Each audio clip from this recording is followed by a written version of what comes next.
del odio me araña. El dolor no te deja seguir. Este canto nos deje la cuerda que nos puede ayudar a seguir.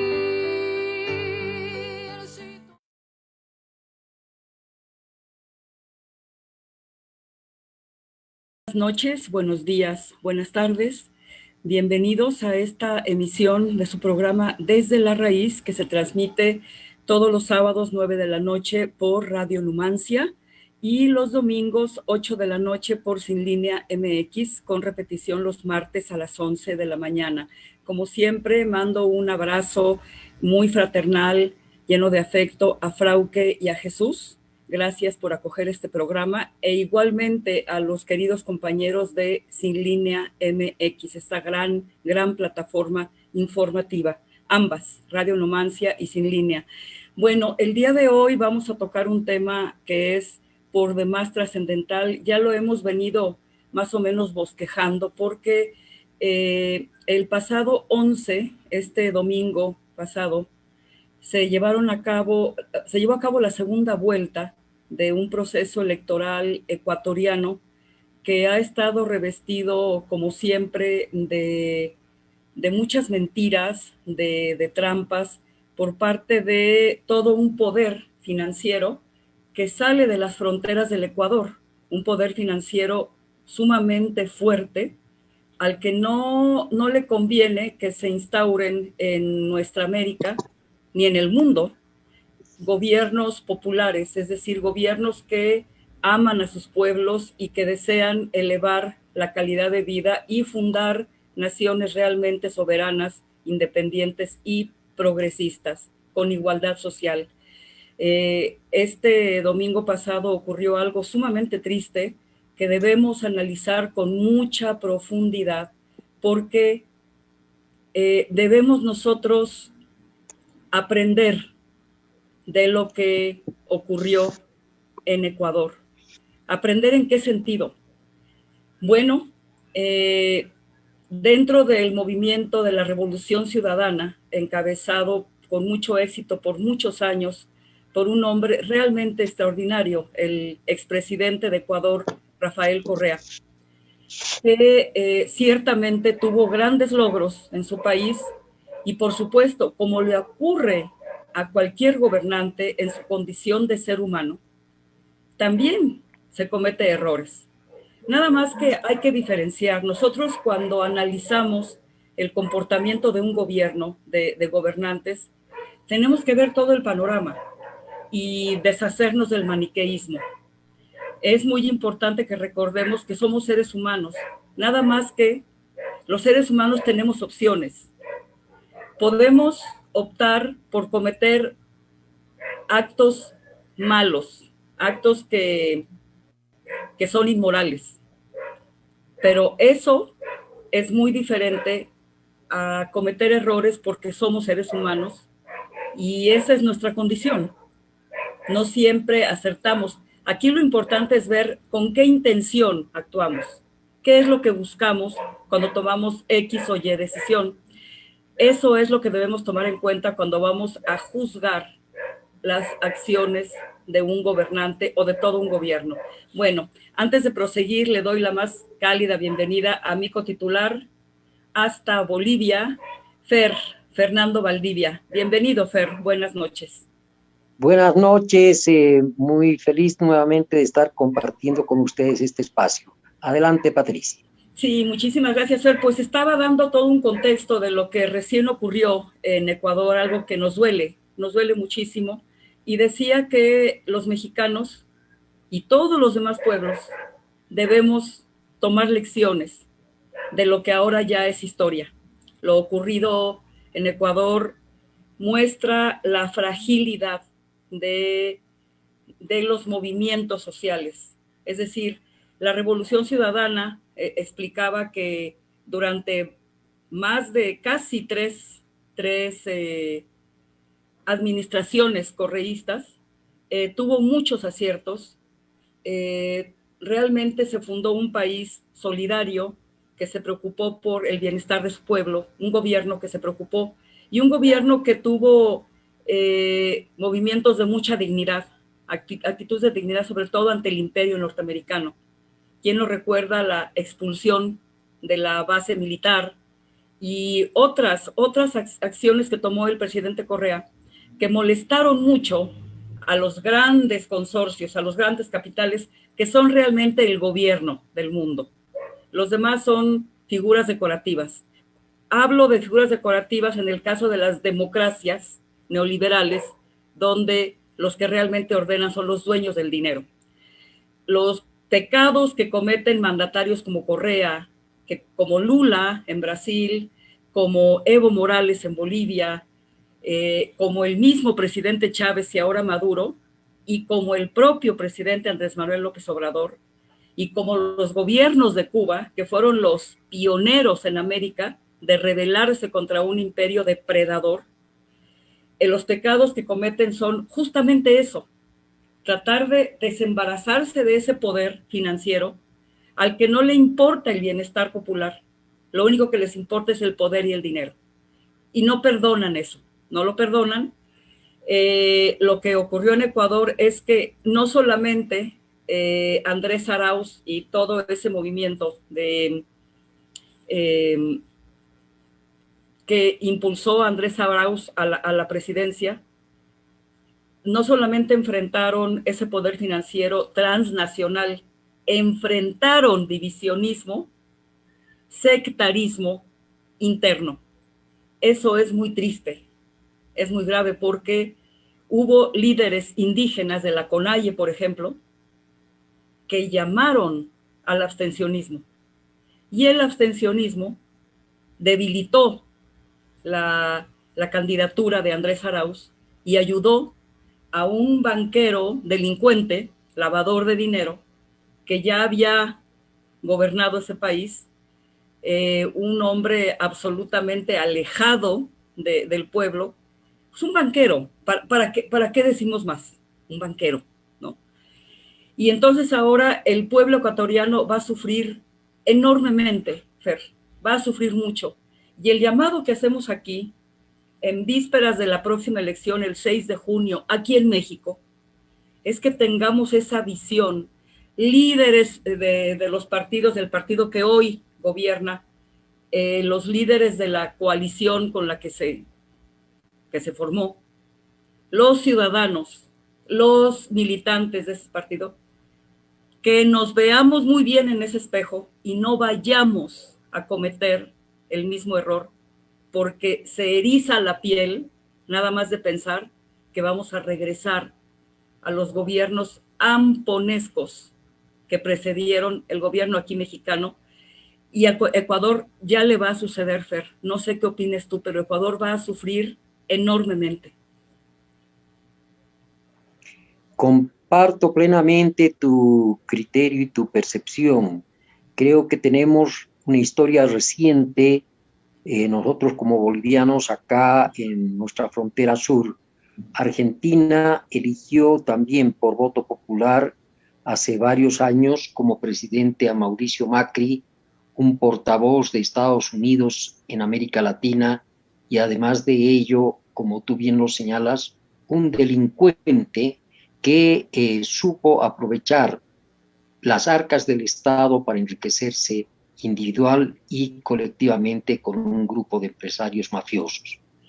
Argentina eligió a Macri porque así lo mandaba el voto popular, y pues tuvieron que lamentar luego que de 4 años de gobierno de Macri encontrar a su país completamente destruido. Y creo que precisamente el costo de esa destrucción aún la siguen pagando la inmensa mayoría del pueblo argentino. Creo que en el caso de Ecuador va a ocurrir lo mismo. El banquero Lasso ha prometido ya privatizar y empequeñecer el Estado para agrandar disque la iniciativa privada, que no es otra cosa que la entrega de los recursos naturales de ese hermoso país pues a la voracidad extranjera y a las transnacionales que, como bien tú decías, son las que verdaderamente gobiernan el mundo.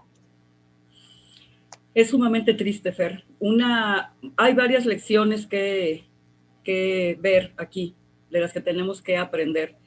Ya en programas anteriores habíamos comentado que hay fallas que cometen gobiernos progresistas, porque repito, no somos dioses, somos frágiles seres humanos.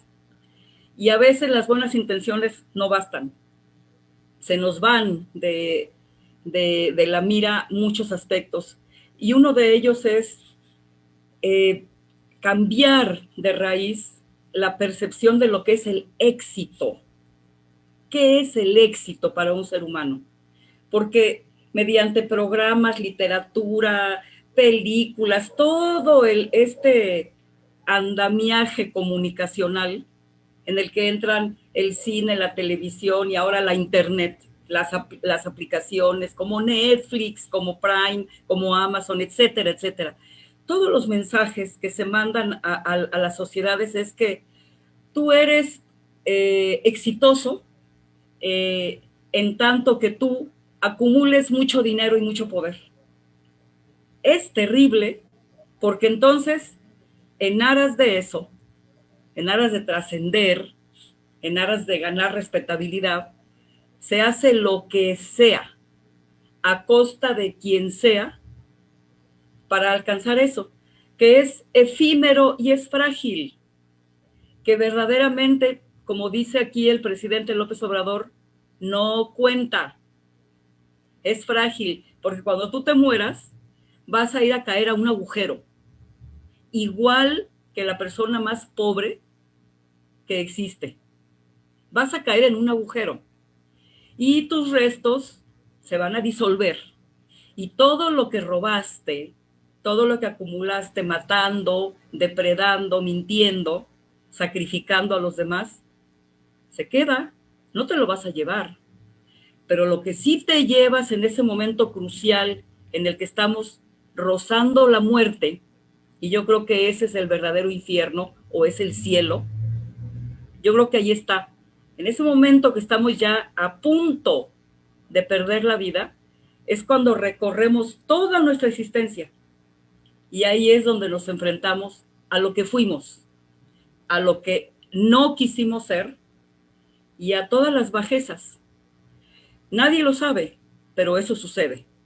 Eso sucede. Entonces, no ha habido una formación política. Cuando hablo de formación política, no me refiero a esa política barata de partidos que han perdido la mística de por qué se formaron como asociaciones políticas.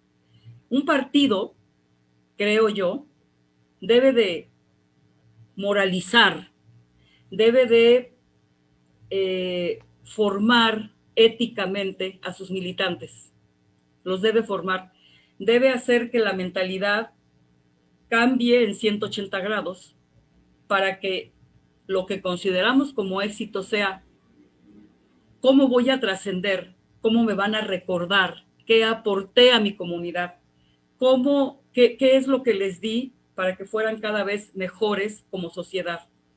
Eso ha fallado mucho porque se ha buscado sacar de la miseria a grandes conglomerados que fueron despojados, pero se ha olvidado la parte de aquí.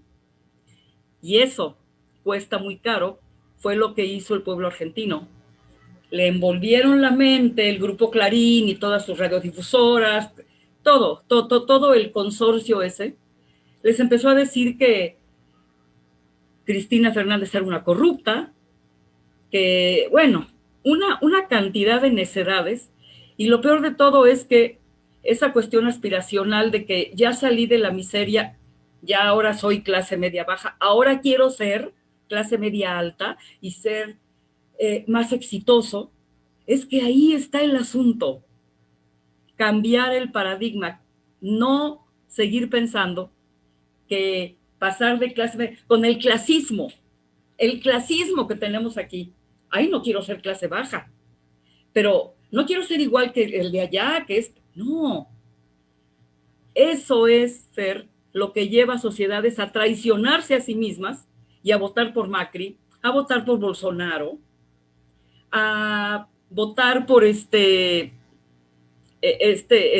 candidato, ¿cómo se llama? Lazo, y a que, lo peor de todo, que el movimiento indígena, con un Yacu Pérez que, si me lo dices a mí, es un agente infiltrado, no puedo yo entender ese comportamiento de este sujeto dentro de la CONAIE, que estuvo envenenando,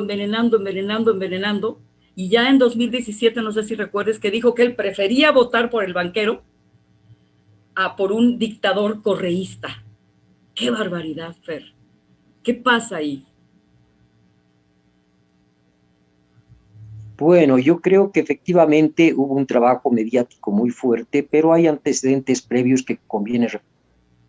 Yacu efectivamente trabajó con el sector indígena a partir de una ONG que estaba liderizada, jefaturizada por su esposa, una señora de origen franco-brasileño, que desarrolló una activa e intensa campaña en contra de Rafael Correa durante muchos años, contra la Revolución Ciudadana, precisamente utilizando dineros que provenían del exterior, de dudosa procedencia, por supuesto, para agitar en contra de la Revolución Ciudadana al movimiento indígena.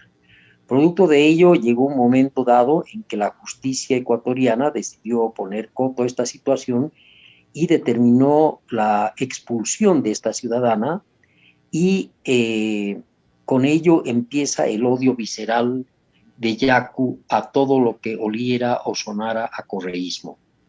Y por supuesto, cuando terminan estas elecciones con el dictamen de un balotaje, Yacu plantea que debía votarse en blanco o abstenerse, pero eso fue una mentira, porque inmediatamente instruyó a todos sus operadores políticos, a los operadores políticos de su agrupación, a que se votara a favor del banquero Lazo.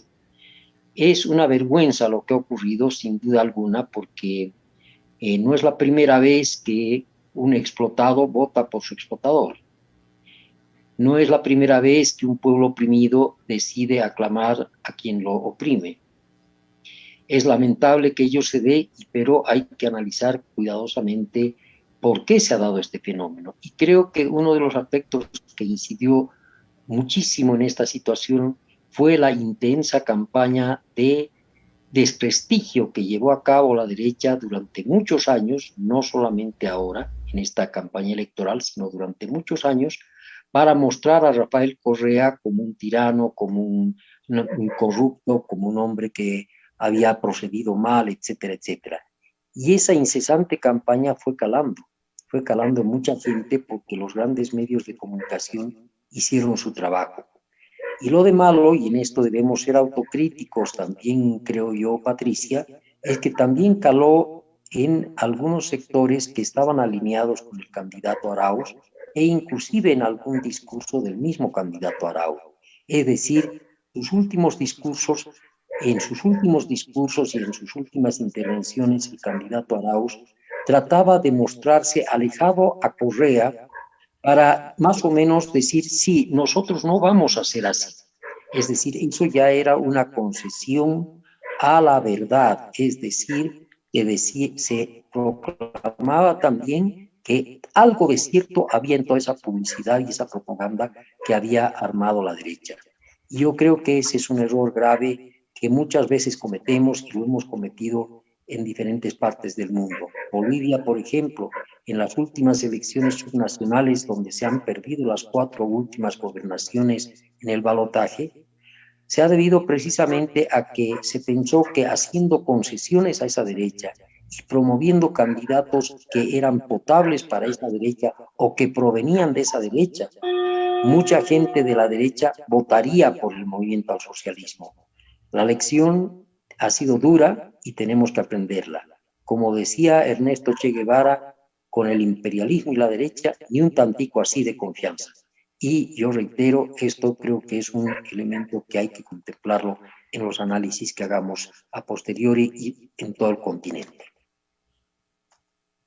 Fíjate que me alegro que hayas traído a colación esto, porque estoy estableciendo paralelismos, tenemos que hacerlo. Aquí en México, en 1994, surgió un movimiento, un levantamiento indígena en Chiapas. Cobró una trascendencia internacional porque el líder, y aquí me voy a referir a las subjetividades, que siempre están ahí y siempre marcan los movimientos, las subjetividades. Es decir, nosotros no podemos prescindir del alter ego. Nos arrastra muchas veces, como arrastró a este hombre. Lo que pasó con el movimiento indígena es que despertó expectativas inmensas porque ellos protestaban con justísima razón contra la firma del TLC entre Salinas y el Bush padre, ¿no? El imperialismo, güey. La entrega, el TLC era la entrega, así, de los bienes nacionales al capital transnacional. Así de simple era, ¿no? Entonces, claro, se levantan, despiertan una expectativa gigantesca. Incluso nosotros los ciudadanos dijimos, no más guerra, no queremos más masacre, no avienten al ejército contra los indígenas, y cobró una mucha celebridad. Y el que más celebridad cobró se llama su comandante Marcos. Rafael Guillén es el verdadero nombre. Pero repito, somos esclavos de nuestro ego. Entonces, con el tiempo fue surgiendo la figura de un líder, el que hoy es el presidente de México, Andrés Manuel López Obrador. Empieza a destacar,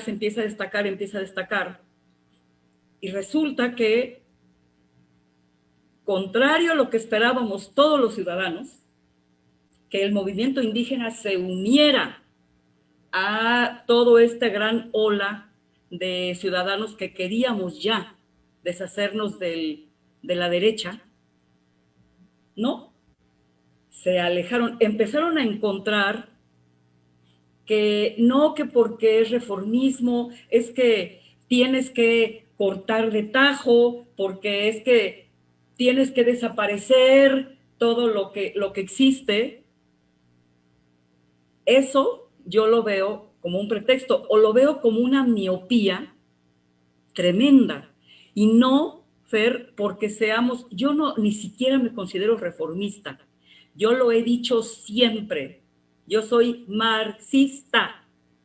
Para mí, la verdadera democracia, así, real, la verdadera democracia es el trabajador, es dueño del producto de su trabajo. Dirige la fábrica, él decide en una cooperativa. En el campo, el campesino, como lo decía Emiliano Zapata, es el dueño de la tierra. La tierra es de quien la trabaja. Esa es mi mentalidad. ¿Pero qué? ¿Voy a obviar lo que nos rodea? ¿Voy a obviar que estamos rodeados, como lo estuvo el comandante Chávez, de una poderosísima derecha? Y aquí tú dijiste bien, dijo el Che Guevara, a la derecha ni tantito así, pero eso no quiere decir que tú de un plumazo quieras decir, no existe el capital, no existen los empresarios, y hago como que, ¿qué? En los inicios de un movimiento, uno tiene que hacer con lo que tienes de la mejor manera posible, y eso no significa ser un conformista y decir, ya triunfamos. No, son etapas, Fer. Uno tiene que entender eso. El marxismo te enseña eso, que uno tiene que entender un mundo que es dialéctico y que no puedes tú decir, bueno, soy marxista y entonces odio a todo lo que huele a empresario, entonces no quiero saber nada de ellos. No, espérate. Las cosas no son así, pero nunca perdiendo tu línea. Lo que sucedió con los indígenas es Lo mismo que sucedió muy parecido dentro de la CONAIE. No, es un dictador, es un arbitrario, no le interesan las comunidades, no esto, no lo otro, no. Y entonces por ahí se mete la ANED, la USAID, la CIA, y financian a estas organizaciones que efectivamente se preocupan por el medio ambiente, pero reciben financiamiento y empiezan a infiltrar y empiezan a envenenar y causan división porque divide y vencerás. Y eso que pasó en Ecuador es lo que no queremos que nos suceda aquí en México, en puerta la elección tal vez más importante que hemos enfrentado los mexicanos, porque significa continúa la cuarta transformación o regresamos a la destrucción de este país, que apenas está empezando a nacer. Ese es el gran temor, Fer, y por eso establecí el paralelismo y por eso te agradecí que mencionaras todo esto, la subjetividad de Fer. Sí, yo creo que también es válida aquella comparación con lo que está ocurriendo o puede ocurrir en México. Tenemos muchísimas esperanzas de que se tiene que ir construyendo ladrillo tras ladrillo el muro que detenga al imperialismo, y ahí sin duda México tiene pues un papel fundamental que cumplir. Yo creo que hay una recíproca alimentación entre los triunfos populares que se dan en los diversos países del continente. Yo creo que para nosotros fue un gran aliciente en Bolivia saber que en México había triunfado finalmente el compañero López Obrador, a quien ya le habían hecho obviamente un fraude, y no es que estaba triunfando por primera vez, sino que esta vez la diferencia fue tan grande que ya no pudieron intentar hacer otra trampa.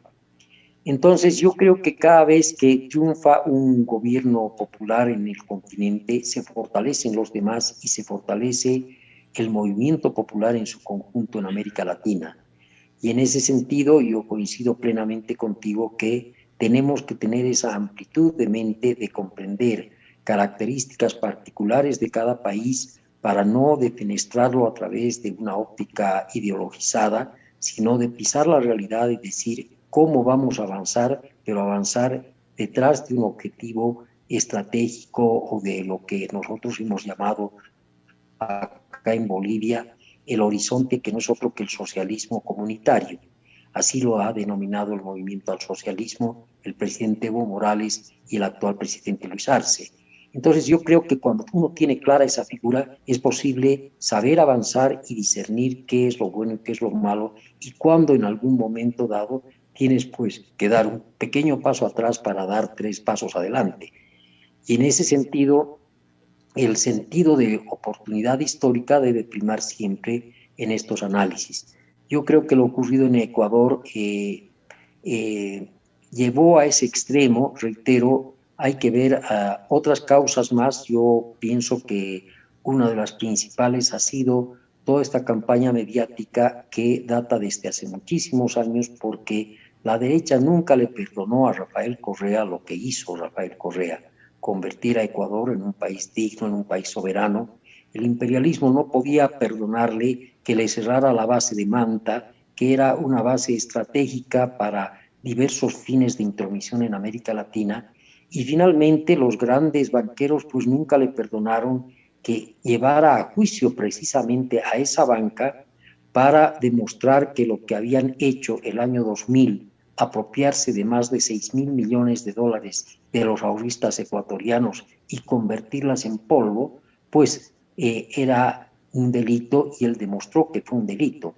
Lo de malo es que la justicia luego falló y dijo que no había sido estafa, sino que había sido simplemente un error contable, y les puso una multa ridícula a los banqueros. Pero aún así ellos no le perdonaron. ¿Qué quiero decir con esto? Y ahí sigue la comparación, ¿no? Que cuando uno piensa que puede dar alguna medida a favor de los banqueros para aplacar su ira o su odio, se equivoca. Debe ser absolutamente claro en que las medidas a tomar deben precisamente fortalecer al pueblo y debilitar a estas instancias que no son otra cosa que la estructura imperialista al interior de cada país. Mira, en Bolivia, nosotros siempre decimos eso, el proceso de cambio liderizado por el compañero Evo Morales permitió a la banca tener ganancias históricas que jamás en su vida hubieran podido imaginar. Se les dio demasiadas concesiones y se pensó que con ellos se los aplacaría. Falso de toda falsedad. Fueron los que ahora se viene a descubrir quienes financiaron el golpe de Estado de noviembre del 2019. Y en ese sentido iba la lección que esperamos que en Bolivia al menos sepamos comprenderla, aprenderla y procurar que nunca más vuelva a pasar. Sí, Fer, aquí voy a entrar de lleno a lo que es la personalidad y el accionar del actual presidente.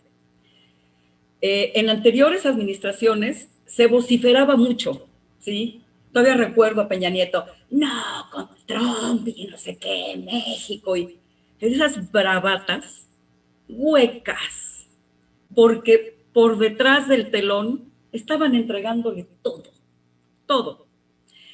¿Qué pasa con el actual gobierno? Hay provocaciones. ¿Y usted qué opina de que ya Trump y ahora Biden? ¿Y usted qué opina de qué? Opino que no voy a caer en provocaciones, que no me voy a enfrentar y voy a hacer lo que tengo que hacer. ¿Y qué es lo que ha hecho para demostrar que México decide de manera soberana? Traerse a Evo Morales después de un golpe financiado por Estados Unidos, ¿no? Antes de eso, en la toma de posesión, no invite usted al dictador Maduro. No, claro que sí, porque México va a reconocer absolutamente y va a tener buenas relaciones con todas las naciones del mundo y que cada nación decida su propio destino. México no tiene por qué andarle diciendo a Ecuador o a Bolivia o a Siria cómo tienen que conducirse. Eso se llama respeto por la soberanía de otros países hermanos. Así es, Fer. Entonces, al mismo tiempo que no caía en la provocación de bronquearse con el boquifloja de Trump, que era pura bravata, ¿sí? No era pura bravata, realmente un empresario al que solo le interesaba el dinero y efectivamente fue sumamente agresivo con Cuba y con Venezuela.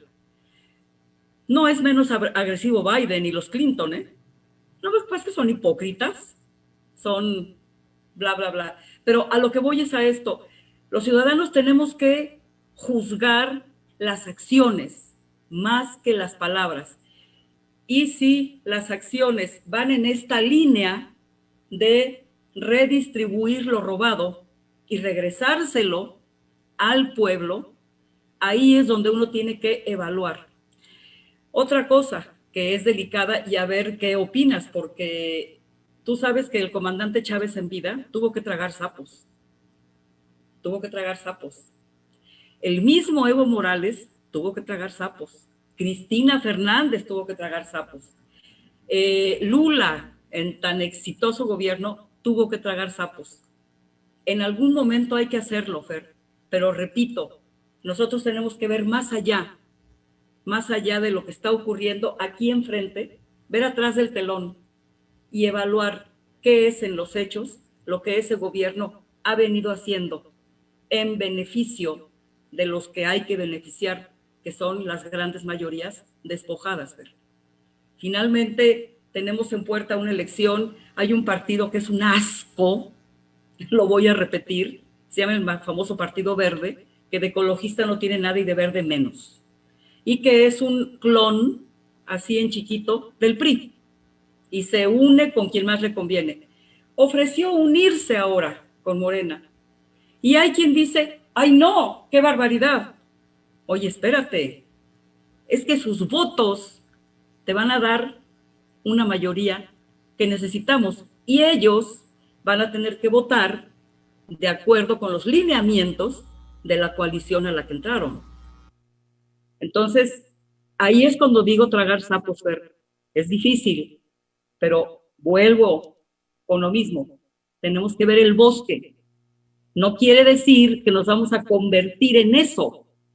Quiere decir que en lugar de echárselos para allá, los vamos a usar para acá, precisamente para la transformación que estamos buscando. Al menos es la forma como lo veo. Puedo estar equivocada, pero no quiero que nos pase lo que pasó en Ecuador, que ese purismo, ese sectarismo de que, qué barbaridad, ¿cómo crees?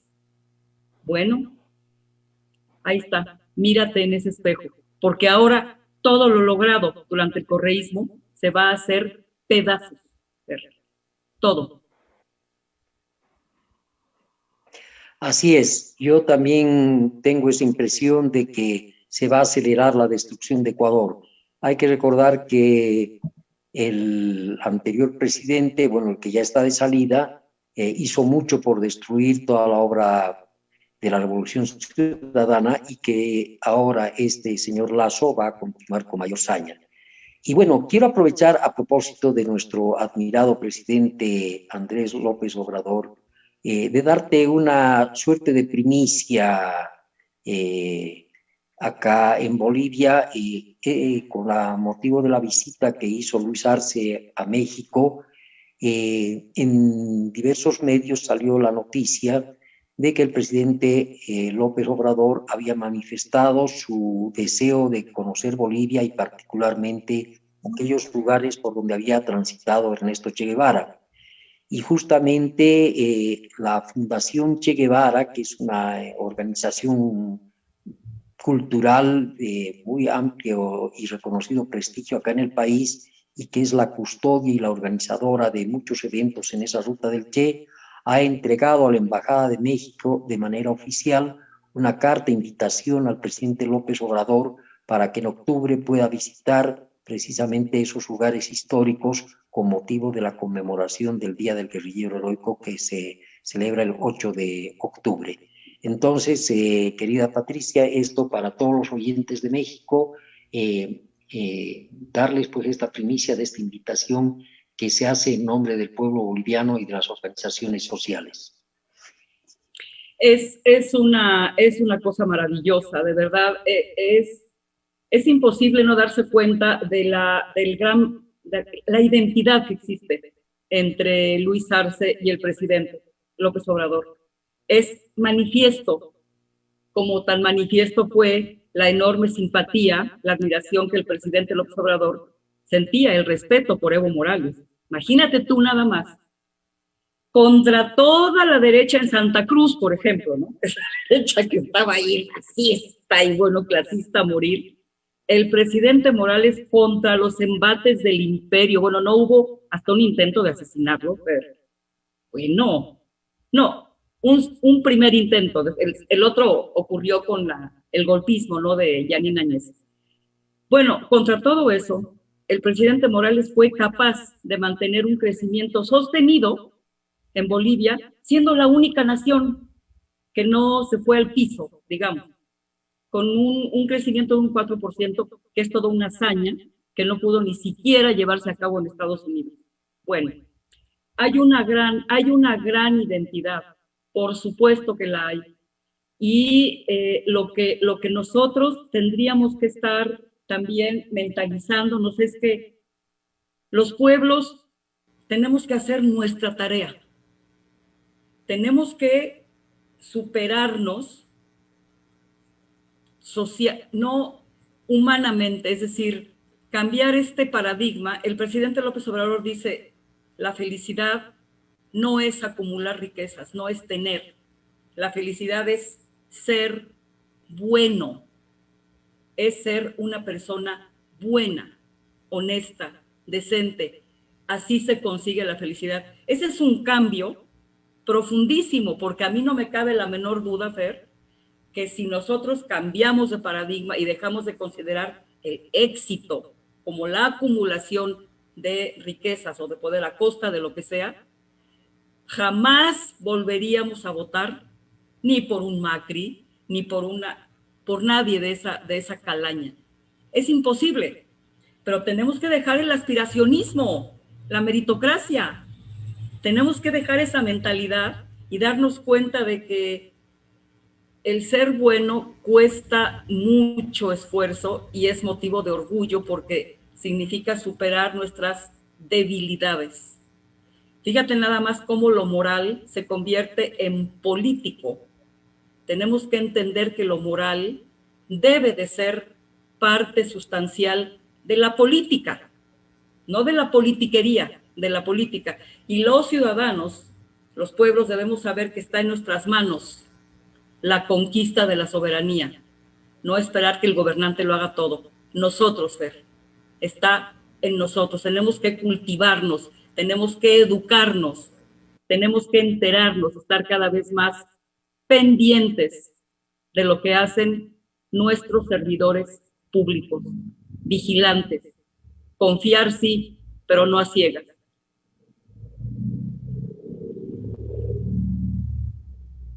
Y un elemento fundamental en ese empeño es precisamente el ejercicio de la transparencia. Yo creo que en la medida en que un gobierno actúa de manera transparente y pone a conocimiento lo que está haciendo, tiene la garantía de que el día de mañana ese pueblo lo va a juzgar con benevolencia, es decir, con justicia. A mi juicio, lo que pasa ahora, por ejemplo, en el caso boliviano, estamos afrontando una situación relativamente crítica porque un ministro de Estado ha sido descubierto recibiendo infraganti una coima para favorecer intereses privados. Como tú dices, el tener más es nuevamente la fuerza que guía las acciones de determinada gente débil. Y lo que ha hecho este gobierno es inmediatamente meterlo a la cárcel, o sea que del despacho del ministro ha pasado a una celda. Esa es la ética nueva que se está imponiendo en Bolivia y que da una lección a todos los que quieren justamente acumular y acumular riqueza, no importa el cómo, para sentirse realizados. Y yo creo que en ese sentido has apuntado muy bien al señalar con López Obrador que hay que ser más y no tener más para poder trascender y realizarse. Esa es pues precisamente una de las grandes enseñanzas que nos legara Ernesto Che Guevara, cuando nos hablaba del hombre nuevo y ahora por supuesto se tiene que hablar del hombre nuevo y la mujer nueva, es decir, individuos imbuidos de un gran sentido de amor y solidaridad con sus semejantes y no precisamente afectos al dinero y a la propiedad. Fíjate que sí, no es esperable que, digamos, mandatarios que provienen de estratos sociales humildes entiendan a sus congéneres que están despojados, que tienen hambre. Pero fíjate nada más lo extraordinario. Vuelvo a mencionar el caso del propio Che Guevara, un hombre de una clase media alta. Tenía la vida por delante, cómodo el hombre, pero una sensibilidad verdaderamente impresionante, ¿no? Cuando él hace el recorrido en motocicleta y se da cuenta del sufrimiento inmenso en que estaban los pueblos de América Latina, el sufrimiento de la desigualdad monstruosa. Fidel Castro, hijo de terratenientes, hacendados, tenían todo, absolutamente todo, pero es otra vez esa condición de decir, esto no está bien, tenemos que, lo que me satisface es que mi prójimo esté igual que yo, pero va más allá también porque es una cuestión de sentido común que se ha borrado de la mente de mucha gente, el sentido común. Yo voy a estar bien cuando mi comunidad esté bien, porque la desigualdad no te va a conducir a nada. Eventualmente, ese estado de cosas se va a agotar. Entonces, en el caso, por ejemplo, del comandante Chávez o del López Obrador, bueno, el comandante Chávez venía de un extracto verdaderamente paupérrimo, ¿no? Y entendió, pero como tú dices, en realidad nosotros tenemos que mentalizarnos muy bien, tenemos que ir aprendiendo de la historia y que jamás la acumulación exacerbada de riqueza nos va a dar respetabilidad. Mientras no entendamos eso, vamos a seguir traicionándonos a nosotros mismos, nos van a seguir envolviendo los cantos de las sirenas de la mediocracia. No la vamos a desaparecer, Fer. Ahorita hemos conquistado mucho con las redes sociales. Hemos hecho un buen uso, creo yo. Estamos haciendo un gran esfuerzo por contrarrestar esos mensajes de que ten éxito, sé mejor que tu vecino, cómprate el carro más reciente, nada. O sea, tenemos que ir cambiando absolutamente la mentalidad, porque de no hacerlo, vamos a seguir traicionando a aquellos que nos rescataron de la pobreza. Los casos se han repetido una y otra vez. En Uruguay se acaba de repetir, votaron por De la Calle, cuando Tabaré Vázquez y el Frente Amplio mejoró la calidad de vida de muchísima gente. Bueno, no, volvieron a cometer el mismo error que se cometió en Argentina. Es decir, tenemos nosotros los pueblos que asumir nuestra responsabilidad. Tenemos que asumir la responsabilidad y tenemos que exigir a los políticos, a los partidos políticos, que modelen, que sean modelos de comportamiento, y si no lo son, se van. Así de simple. Cada vez nos tenemos que creer más que somos el poder. Tenemos un artículo en la Constitución que es el 39, ya me dirás tú el equivalente en la Constitución tuya, que dice que la soberanía radica esencialmente en el pueblo, y el pueblo tendrá en todo momento el inalienable derecho de cambiar la forma de su gobierno, porque somos los que tenemos el poder, pero tenemos que asumirlo. Claro que sí, y esto también es una lección de ida y vuelta. Yo pienso, por ejemplo, que lo que ha ocurrido en Ecuador tiene también o va a tener la virtud de abrir los ojos a la gente para que nunca más vuelva a cometerse ese error. Y no solamente que le va a abrir los ojos para no cometer el error de votar por sus opresores, sino también que le va a abrir los ojos para rebelarse contra esa opresión. Porque una votación no es firmar un cheque en blanco a un banquero para que haga inescrupulosamente todas las iniquidades y barbaridades que ya está imaginando. Yo creo que es una lección que también debe aprender el pueblo ecuatoriano, de que la rebeldía, o mejor dicho, la insurrección, es válida cuando un gobierno es despótico. Eso nos lo dijo Bolívar, eso nos lo dicen nuestras propias constituciones, y es un mandamiento que tenemos que tener muy, muy presente.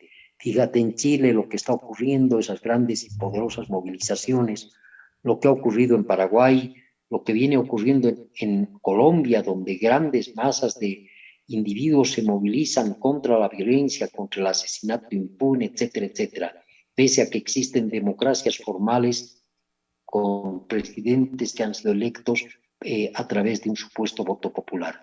Entonces yo creo que en ese sentido no debemos perder la esperanza de que América Latina sigue siendo un volcán en ebullición y que sigue teniendo paradigmas a seguir, como es el gobierno de México, como es el gobierno de Bolivia, que están dando, junto con Venezuela y Cuba, lecciones de dignidad y de soberanía. Absolutamente, absolutamente. Cuba es un ejemplo luminoso, una pequeña isla enfrentándose a todo un imperio a 90 millas. Es algo verdaderamente admirable. Y con esa justicia social que sigue habiendo en Cuba, con esos magros recursos que tiene esa isla gigantesca, ¿no? Aquí en México nosotros tenemos una cita con la historia, y como yo lo decía en un programa pasado, se lo decía a Fernández Noroña, que es uno de los diputados, de los políticos que más se respetan aquí en este país. Le decíamos que nosotros, el pueblo, tenemos que creernos y que vamos a tener una cita con la historia, y que de nosotros va a depender si permitimos que un puñado de ampones que se concentran entre otras organizaciones o instituciones en el Instituto Nacional Electoral, que es absolutamente, está cooptado por la derecha, cooptado por la derecha. Si nosotros no somos capaces, si no nos colocamos bien las faldas, los pantalones o lo que quieran, para enfrentarnos a ese poder, vamos a perder el país. Y el país, Fer, esa es otra cosa. El país no es un ente abstracto. El país es el pueblo. Somos el país.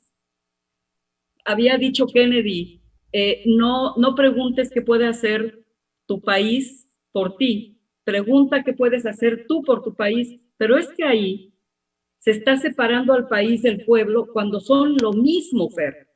El país no son los árboles, no son los terrenos, no son los mares, no son los edificios, no es el gobierno. El país es el pueblo. Es decir, el pueblo va a hacer por el pueblo lo que tiene que hacer. El país va a hacer por el país lo que tiene que hacer. Somos lo mismo, nos los tenemos que creer. Tenemos que creer que somos realmente lo mismo y que no le estamos haciendo un favor a nadie, no los estamos haciendo a nosotros, nos estamos asegurando el futuro. Eso lo tenemos que tener aquí en la cabeza, Fer. Definitivamente. Así es, Patricia. Bueno, y ya que hemos mencionado a Cuba, no dejaremos pasar la oportunidad también para mandar una salutación muy efusiva al 8º Congreso del Partido Comunista de Cuba, que está llevando a cabo sus deliberaciones precisamente el día de hoy, y en estos días va a proseguir delineando cuáles van a ser los futuros pasos estratégicos de la Revolución Cubana para resistir precisamente al hostigamiento y el cerco económico que ha tejido Estados Unidos. Yo creo que debemos sentirnos muy preocupados y estar permanentemente visualizando qué es lo que está ocurriendo al interior de Cuba para también ver de allí las lecciones que emanan de ese comportamiento heroico. Absolutamente. Por cierto, pues un saludo a Raúl Castro, que ya no va a ser digamos, la cabeza del Partido Comunista de Cuba. Sí, Cuba enfrenta una disyuntiva muy interesante, pero aquí yo quisiera que no nos vayamos a marear, Fer. Hay mucha gente en la izquierda, lamento decirlo, que se marea. Otra vez se pierde el bosque por ver nada más, así con mucha miopía, el árbol. Es que están abriendo las puertas ¿Y qué? ¿Acaso no te has dado cuenta que los dineros que capta el gobierno, sí con cadenas de hoteles extranjeros, pero date cuenta que los derechos siguen garantizados, que la educación sigue siendo gratuita, que la atención médica sigue siendo gratuita, y que eso no se te puede olvidar. O sea, olvídate tú de que Cuba no puede colocarse allá en el cielo y pretender que no existe todo un entorno. Pero lo que sí puede hacer es decir, el dinero que capte el gobierno va a seguir siendo para garantizar derechos fundamentales que siguen estando vigentes en Cuba. Eso es lo que no podemos perder de vista, Fer. No nos podemos marear. Así que lo que sea, las decisiones que tome ese partido, seguirán siendo dignas en tanto que la población cubana, en primer lugar, siga gozando de esas garantías que desde que triunfó la revolución en 1959 en enero, dijo el líder Castro y todos los demás, el pueblo cubano no volverá a padecer hambre. Y cuando digo esto, tampoco se vayan a marear, porque el hecho de que no vivas con lujos no quiere decir que tengas miseria como la hay aquí en México, como la hay en Estados Unidos, que hay ciudadanos que no cuentan con la atención médica y se mueren sin nada en las calles. Que no se nos olvide todo eso, Fer. Vamos a ir cerrando. ¿Con qué cierras, mi querido amigo? Porque es muy bueno hablar de todo esto. Seguimos siendo de izquierda, pero sin marearnos. Vamos a ser dialécticos. Vamos a ser marxistas. pero en el mejor sentido del término. Vamos a ser zapatistas, vamos a ser juaristas, vamos a ser martianos, vamos a ser bolivarianos. Fer. Pues cierro con un abrazo grande, solidario al pueblo de México, con la confianza y la convicción de que en las próximas elecciones sabrá votar con sabiduría y pues tendremos López Obrador para largo y un López Obrador expresión del pueblo mexicano fortalecido y soberano. Fíjate que existe la pretensión no solamente de alterar el proceso electoral, hay la pretensión de hacerlo por parte de este instituto que, repito, es una cueva de ampones, con una o dos excepciones, nada más, una. Existe eso, pero más allá, el año que viene el presidente, dando una muestra de absoluta congruencia, a muchos no nos gustó, pero él es una persona congruente, se va a someter a la revocación de mandato.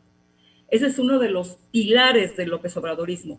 Se sometió cuando fue jefe de gobierno y salió avante. ¿Quién carambas que no esté en sus 5 sentidos no va a votar por un gobernante que ha generado tanto bienestar? Aquí el problema es que, otra vez, tenemos que realizar la hazaña de no permitirle a este instituto completamente partidizado, completamente parcializado, que nos robe la esperanza, Fer. No lo podemos permitir. Está el riesgo del año que viene de esta votación para revocar el mandato. Tenemos que tener eso en mente. No podemos permitirles que lleven a cabo eso, porque América Latina, Fer, ya no, en América Latina las naciones ya no son independientes. Tenemos que marchar juntos y se tiene que reforzar este eje, lamentando mucho que en Ecuador haya ocurrido lo que pasó, porque teníamos la esperanza de que se volviera a fortalecer este eje de gobiernos populistas, pero tenemos el año que viene a Brasil y hay una enorme posibilidad de que Lula da Silva salga electo nuevamente. Y va a ser otra vez, y fíjate, nada más estoy hablando de Brasil, de Brasil, una que llegó a ser una potencia en América Latina. Entonces tenemos luz en el horizonte. Y bueno, pues muchas gracias, Fer, por todo lo que nos revelaste sobre lo que está pasando, por todo ese análisis de lo ocurrido en Ecuador. Yo creo que tenemos que seguir aprendiendo de la historia de los pueblos y cada vez ser los que realmente gobernemos. Tenemos que gobernar los pueblos, ya no más esperar del líder, tenemos que ser nosotros los líderes. Pues los invitamos a escuchar nuevamente este programa el día de mañana por Sin Línea MX, 8 de la noche, con repetición el martes. Y los invito, por favor, a quedarse, porque ahorita a las 10 de la noche va a transmitirse el programa especial Desde la Raíz, donde justamente revelamos lo que nos puede seguir pasando con este delito que se implantó con Felipe Calderón Hinojosa y prosiguió con Enrique Peña Nieto, de fabricar culpables. Un delito horrendo por el que están en la cárcel cientos de ciudadanos inocentes. Y eso ocurrió, repito, porque el INE le dio lugar a unos fraudes horrendos y permitió que verdaderos malandros llegaran al poder político. Y por eso se padece la fabricación de culpables y por eso cientos de ciudadanos están hoy en la cárcel. Aprendamos de todo eso. Los invito a quedarse y a escuchar el especial Desde la Raíz, el delito de fabricación de culpables, otra trágica consecuencia de los fraudes electorales. Les mandamos un abrazo, muchas gracias por seguir este programa. Gracias, Fer, un abrazo fraternal hasta Bolivia. Gracias, Frauke, gracias, Jesús. Muy buenas noches que descansen y quédense con el especial Desde la Raíz ahorita. Muchas gracias.